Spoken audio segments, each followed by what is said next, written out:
मुद्दा का आज हम बात करेंगे कि आखिर हाथरस में एक बेटी के साथ हुई बर्बरता के मामले में नया रंग क्यों ले लिया। पहले अपराध पर घमासान मचा था, प्रशासन की लापरवाही पर सवाल उठा था, अब सवाल साजिश पर उठ रहे हैं। सवाल उठ रहे जाति के नाम पर लड़ा करके,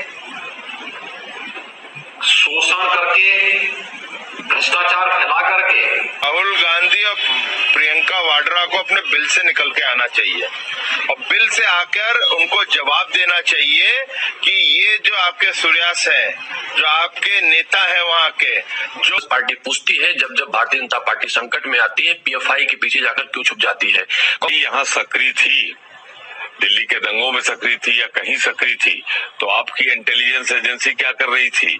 दिल्ली के उत्तर प्रदेश के माननीय मुख्यमंत्री जी अपना नकारापन छिपाने के लिए दूसरी घटनाओं का जिक्र कर रहे हैं और खुद नहीं स्वीकार कर रहे हैं कि जो हाथरस में हुआ, बलरामपुर में हुआ, जौनपुर में, बनारस में, कानपुर देहात में बेटियों के साथ हुआ है, वो आपसे नहीं संभल रहा है। जुड़ा हुआ आज का हमारा सवाल भी है, एक एक करके वो सवाल आपके सामने रखते हैं, फिर चर्चा को आगे बढ़ाएंगे। क्या अशोक पांडे साहब जुड़ रहे हैं, जो कि भारतीय जनता पार्टी के प्रदेश प्रवक्ता, कपिल श्रीवास्तव साहब मेरे साथ जुड़ रहे हैं, राष्ट्रीय प्रवक्ता हैं समाजवादी पार्टी के, सदफ जफर मेरे साथ प्रवक्ता कांग्रेस, और सूर्य कुमार शुक्ला जी पूर्व डीजी मेरे साथ जुड़ रहे हैं उत्तर प्रदेश के। बहुत बहुत स्वागत है आप सभी का।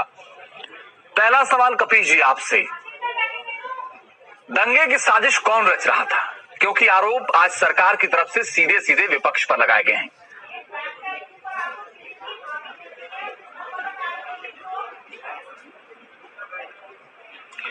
देखिए, दंगे की साजिश कौन रच रहा था, ये तो सरकार को साबित करना चाहिए कि किसने रचा।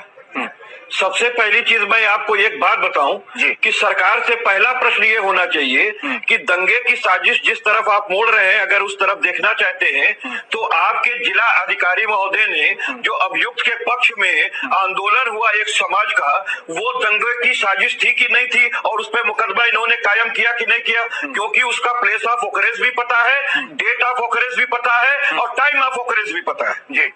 तो उस पर तो कुछ नहीं हुआ। अब ये लेकर के आ गए कि जस्टिस फॉर हाथरस एक वेबसाइट, अंजीत जी मैं टेक्निकल बात आपको कह रहा हूँ, लीगलिटीज को चेक करके कह रहा हूँ, आप किसी से भी पता कर लीजिएगा कि कोई वेबसाइट अगर बनी है तो किस टाइम पे बनी, किस समय बनी, किस दिन को बनी और किसने बनाई और किन उद्देश्यों के लिए बनाई, ये सरकार को साबित किए बगैर या इसके ऊपर तथ्य प्रकाश में लाए बगैर पब्लिक डोमेन में आप इसी तरह से कोई मामला नहीं उछाल देंगे, क्योंकि ये छोटी मोटी बात नहीं है कि आप सरकार में हैं, आप विरोधी दल नहीं है इस समय। आपकी रिस्पॉन्सिबिलिटी बनती है कि तथ्यवार विधिक रूप से सरकार जानकारी दे, उनके प्रवक्ता बताए कि ये किस तरीके से किया गया।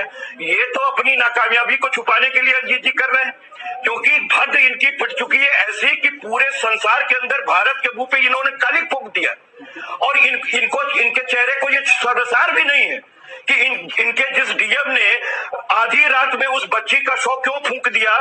अरे काजी मियां दुबले हैं शहर के अंदेशे से, अगर लॉ एंड ऑर्डर आपको चलाना नहीं आता तो इस्तीफा दे दीजिए, क्योंकि सिर्फ इसके लिए कि दंगा हो सकता है के आधार पे आप किसी के धार्मिक आजादी छीन लेंगे, आप उसको शव जो है नहीं सुपुर्द नहीं करेंगे, आप उसका चेहरा नहीं देखने देंगे, आप हिंदू मैथोलॉजी के अगेंस्ट जाकर के 2 बजे रात में उसके पार्थिव शरीर का छत विच्छत करेंगे। दाह संस्कार इन्होंने नहीं किया, उस शरीर पे पेट्रोल डाल करके आग लगाया, उसका नाश किया है, इन्होंने एविडेंस को मिटाने की कोशिश की है कि फॉरेंसिक ना हो पावे। तो ये इनसे सवाल किए जाने चाहिए जो योगी सरकार के पास जवाब नहीं। चलिए, आपने कुछ तथ्य रखे हैं, मैं उन्हीं तथ्यों के साथ अशोक पांडे जी से जवाब मांगता हूं। अशोक पांडे, जो बात कपिल जी कह रहे हैं मैं चाहता हूं उनका आप जवाब दीजिए, क्योंकि तथ्यों के साथ उन्होंने अपनी बात रखी है। बोलिए।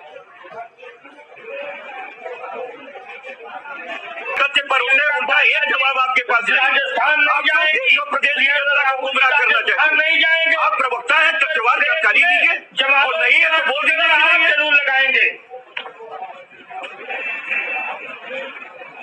आपको कपिल जी, अरे आप विपक्षी आप क्यों नहीं जाते हैं? आपको आप पीड़िता की आवाज क्यों नहीं उठाते? आप वहाँ की बिटिया पे आत्महत्या की बात क्यों नहीं करते? आप क्यों वहाँ नहीं करते? और यहाँ लाश को बिकवा देते हैं, आप बताते नहीं है, यहाँ आप बताते नहीं है कि आपका डीएम पीड़ित परिवार को क्यों जो है वो धमकी दे रहा है, आप बताते नहीं है।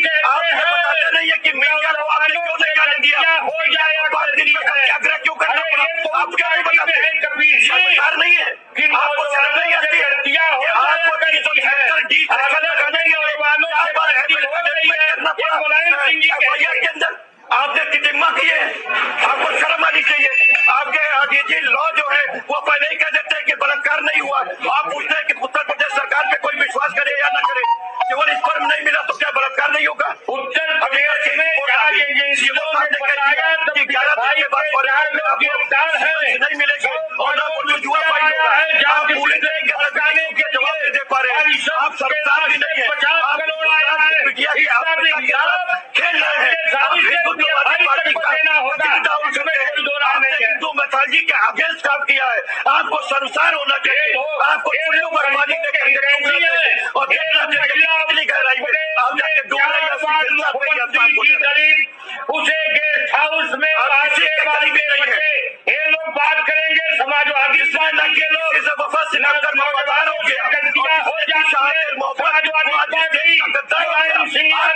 चाहिए कि अंग्रेजों का पिट्ठू कौन था?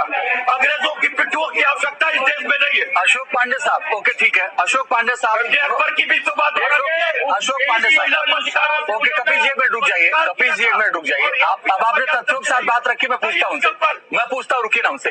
अशोक पांडे साहब, मैं ये चाहता था कि आप कुछ तथ्यों के साथ रखिए। चलिए अच्छा, ये दर्शकों को यही बता दीजिए कि ये PFI क्या है जिसके खिलाफ आप कार्रवाई करने की बात कर रहे हैं।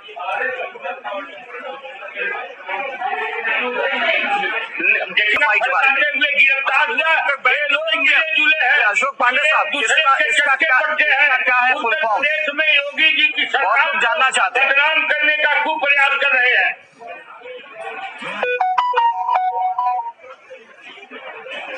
अशोक पांडे साहब, इसका आतंकी संगठन का हम फुल फॉर्म नहीं बताना चाहते, मैं जानता हूँ। आप जिसके बारे में बात कर रहे हैं अगर बता देते तो अच्छा रहता। तो आपने अभी तक बैन क्यों नहीं किया? आपने बैन क्यों नहीं किया?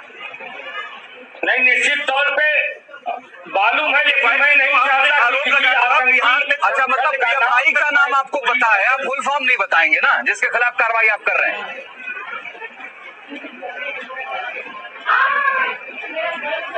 जी बता दीजिए ना क्या दिक्कत है अशोक पांडे साहब।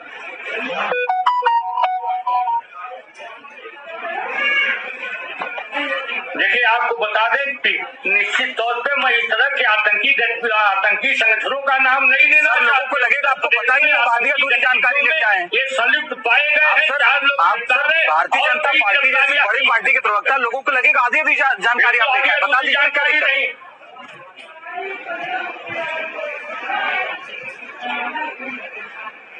देखिए, मैं इस तरह के संगठन का नाम नहीं लेना चाहता। PFI का नाम तो आपने 10 बार ले लिया। क्षमा करिएगा, PFI का नाम तो आपने 10-12 बार ले लिया, तो फुल फॉर्म बताने में क्या दिक्कत है? बता दीजिए ना जिसके खिलाफ कार्रवाई करने की बात करें, जो साजिश में शामिल थे, जिनके 4 लोग पकड़े गए हैं, जो शाहीन बाग में भी शामिल थे। लेकिन हम किसी संगठन में इस तरह के आतंकी संगठन का नाम नहीं सोचना चाहते। अगर वो आतंकी संगठन ही है तो अब तक बैन क्यों नहीं किया आपने? अच्छा, यही बता दीजिए कि ये संगठन कब गठित किया गया था, किस वर्ष? कपिल जी उनका इंटरव्यू में चल रहा है। कपिल जी उनका इंटरव्यू चल रहा है, प्लीज। सुन लीजिए कपिल जी, जांच हो रही है, मामले को भटकाने का काम मत करिए। समाजवादी ओके ठीक है, मैं सदब जफर जी आपको इस चर्चा में लाना चाहता हूँ। सदब जफर जी, मैं आपको इस चर्चा, ओके सर, मैं आगे बढ़ता हूँ, आपकी मर्जी, आप बोलिए ना बोलिए। सदब जफर जी, मैं आपको चर्चा में लाना चाहता हूँ, बोलिए। बहुत बहुत शुक्रिया, वक्त इतना ही था, आप सबसे माफी, दूसरा सवाल नहीं ले पा रहा हूँ। लेकिन शिवराज वाल्मीकि को खबर आ रही है कि फिलहाल हिरासत में लिया गया है और आगे की जांच जारी है। सबसे बड़ा मुद्दा में फिलहाल के लिए बस इतना ही। रुक रहे कुछ ही पलों के लिए, आगे भी जारी है खबरों का सिलसिला।